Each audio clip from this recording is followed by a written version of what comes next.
അപ്പത്തിൻ്റെ കൂടെ നല്ല ടേസ്റ്റി ആയിട്ടുള്ള ഒരു ഫിഷ് മോളി തയ്യാറാക്കിയാലോ. അപ്പോൾ ഇത് തയ്യാറാക്കിയത് നമ്മൾ ആവോലി മീൻ വെച്ചിട്ടാണ്. അയക്കൂറിയും കരിമീനും വെച്ചിട്ടൊക്കെ എനിക്കിത് ചെയ്തെടുക്കാം കേട്ടോ. അപ്പോൾ ഇത് ആവോലി ഞാൻ കുറച്ച് ഉപ്പും കുരുമുളക് പൊടിയും മഞ്ഞൾപ്പൊടിയും ചേർത്തിട്ട് ഒന്ന് ഷാലോ ഫ്രൈ ചെയ്തെടുക്കുന്നുണ്ട്. അപ്പോൾ ഏകദേശം 1 മിനിറ്റ് മാത്രം ഒന്ന് അപ്പുറം ഇപ്പുറമൊക്കെ തിരിച്ചിട്ടിട്ട് ഫ്രൈ ചെയ്തെടുത്താൽ മതിയാകുക. കറിയിലിട്ട് എന്തായാലും തിളപ്പിച്ചെടുക്കുന്നതാണ്. ഇത് ഫ്രൈ ചെയ്യുന്ന സമയത്ത് അങ്ങനെ നമ്മൾ ഒരുപാട് മസാലകളൊന്നും ചേർക്കണ്ട കേട്ടോ. മഞ്ഞൾപ്പൊടിയെല്ലാം ഒരു നുള്ളി ചേർത്താൽ മതി. അതുപോലെ തന്നെ കുരുമുളക് പൊടിയും കുറച്ചേ വേണ്ടൂ. പിന്നെ നാരങ്ങ നീര് വേണമെങ്കിൽ അതിൻ്റെ കൂടെ ചേർത്തിട്ട് ഫ്രൈ ചെയ്തെടുക്കേ. അത് സൈഡിലേക്ക് മാറ്റി വെച്ചതിന് ശേഷം സെയിം എണ്ണയിൽ തന്നെ നമ്മൾ പട്ട, ഗ്രാമ്പൂ, ഏലക്ക, കുറച്ച് പെരിഞ്ചീരകവും ചേർത്തിട്ടൊന്ന് മൂപ്പിച്ചെടുക്കുന്നുണ്ട്. പട്ട, ഗ്രാമ്പൂ ഒന്നും കൂടിപ്പോകരുത്, 1-2 പീസ് എടുത്താൽ മതി. അതുപോലെ കുറച്ച് അണ്ടിപ്പരിപ്പും കിസ്മിസും ഇതിലേക്ക് ഇട്ടിട്ടൊന്ന് ഫ്രൈ ചെയ്യുന്നുണ്ട്. ഇത് ചേർത്ത് കഴിഞ്ഞാൽ നല്ലൊരു ടേസ്റ്റാണ്. പിന്നെ നമ്മൾ കുറച്ച് വെളുത്തുള്ളി, അതുപോലെ ഇഞ്ചി, പച്ചമുളകൊക്കെ നീളത്തിൽ ഇതുപോലെ ഒന്ന് അരിഞ്ഞിട്ടാണ് ഇതിലേക്ക് ചേർക്കുന്നത്. ഇനി ഇതിൻ്റെ ഒരു പച്ചമണമൊക്കെ ഒന്ന് നമുക്ക് മാറ്റിയെടുക്കണം. അതിനുശേഷം ഒരു വലിയ സവാള നീളത്തിൽ അരിഞ്ഞിട്ട് ചേർക്കുന്നുണ്ട്. പെട്ടെന്ന് വാടിക്കിട്ടാൻ വേണ്ടി കുറച്ച് ഉപ്പും കൂടിയും ചേർത്തിട്ട് ഒന്ന് വാട്ടിയെടുക്കാം.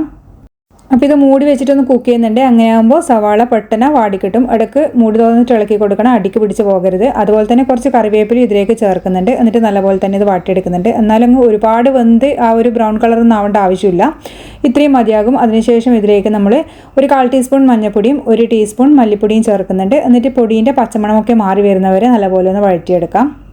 അതിനുശേഷം നമ്മളിതിലേക്ക് തേങ്ങേൻ്റെ 2ാം പാലാണ് കേട്ടോ ചേർത്ത് കൊടുക്കുന്നത്. അതുപോലെ തന്നെ ഒരു 5-10 അണ്ടിപ്പരിപ്പ് ഒന്ന് ചൂടുവെള്ളത്തിൽ കുതിർത്തിട്ട് അതും കൂടി അരച്ച് ചേർക്കുന്നുണ്ട്. നല്ല കൊഴുപ്പ് കിട്ടാനാണ് നല്ല ടേസ്റ്റ് ഉണ്ടാവുക. അതുപോലെ തന്നെ പിന്നെ ഒരു 1/2 ടീസ്പൂൺ കുരുമുളക് പൊടിയും കൂടിയും ചേർത്തിട്ട് ഇത് നല്ലപോലെ മിക്സ് ചെയ്തിട്ട് ഒന്ന് തിളപ്പിച്ചെടുക്കണം.